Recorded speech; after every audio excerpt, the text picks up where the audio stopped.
Let's get some reaction from Institute for Security Studies researcher Willem Els, who joins us for more on this. Very good evening to you. Thank you so much for your time. Very concerning. Is this something that is now becoming a trend? What stands out for you?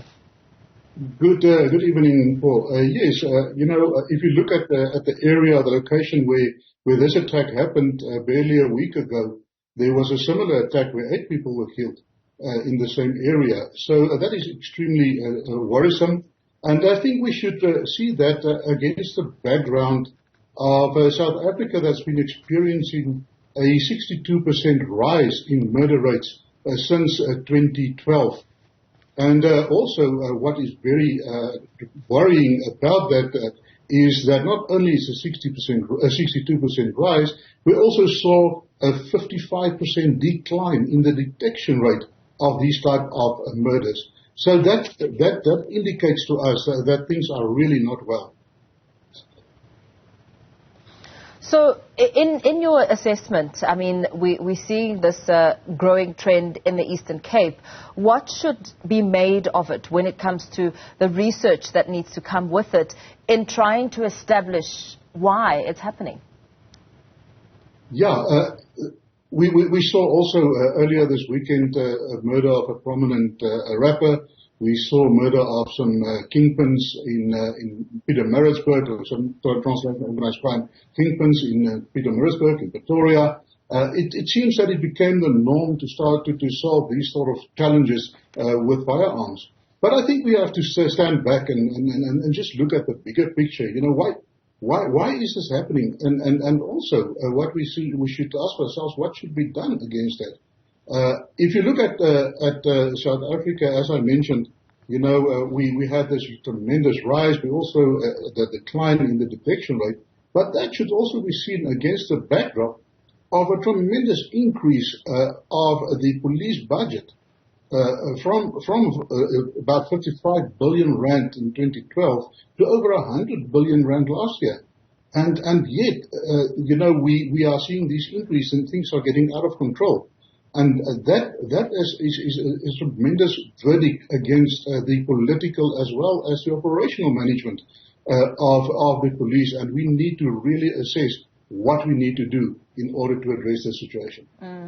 I mean, looking at these mass shootings specifically, do you think it perhaps speaks to the socio-economic status of the province, or is this just a matter of pure criminality? I think it's both.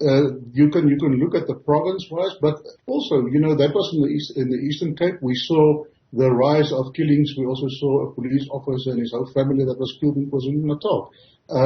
And we saw all these assassinations in Limpopo earlier this month and late last month.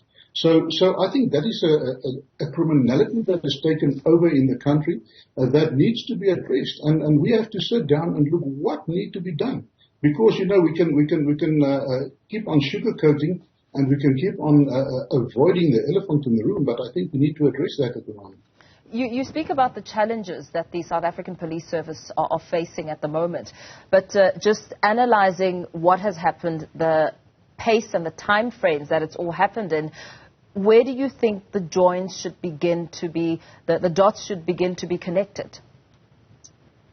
I think we have to stand back and we have to, you know, water flows from the top. And we have to take accountability. We have to start to take responsibility for that. I think if South Africa really want to change the situation, we want to change the tide, we have to look at a tremendous overhaul of the current political as well as operational leadership in the police and our strategies that we are having. We have challenges and we've been addressing that, and we've been mentioned in the Mokomadi report. It's been mentioned in various other inquests. We have a serious challenge with intelligence. Intelligence gathering is virtually non-existent in South Africa when it comes to crime intelligence, and therefore your management have to work blind. They cannot make informed decisions. We cannot do proper crime prevention. We cannot preempt anything because our intelligence services are dysfunctional. And that needs to be addressed as a matter of a great urgency. Secondly, ever since we disbanded our specialized investigation units, we saw a sharp decline in the solvency rate of these type of crimes, and also a huge spike in these type of incidents. So we will have to look at, especially if we look at this type of crime where illegal firearms are there, we have to look at dedicated units that need to be established. We need to look at dedicated intelligence units that need to support those units and guide them in order to try to stem the tide against that. And secondly, I think one of the things that we need to really address, the police is a servant of the public, and the public and the communities look up and have to look up to the police in order to solve and to protect them.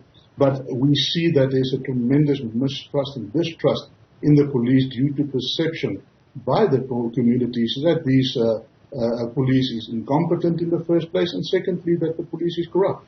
So those perceptions need to be addressed as a matter of great urgency. Otherwise, we're not going to stem this tide. And how do communities begin to mend that trust? I think it comes both ways, because on the first hand, the police will have to up their game. Secondly, I think the communities need to reach out. There are existing structures in your community policing forums in every police area, where some areas they are very active, in other areas they are not so active.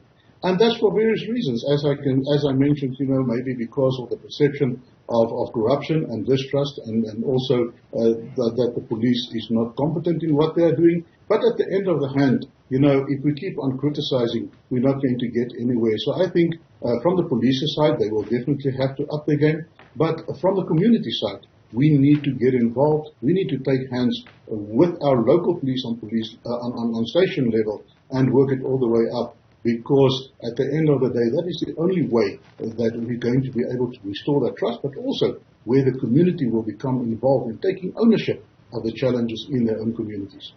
Thank you very much. Let's leave it there for now. Institute for Security Studies researcher Willem Els joining us there to give us some sense of understanding when it comes to the number of mass shootings and violent crimes we're seeing in the country.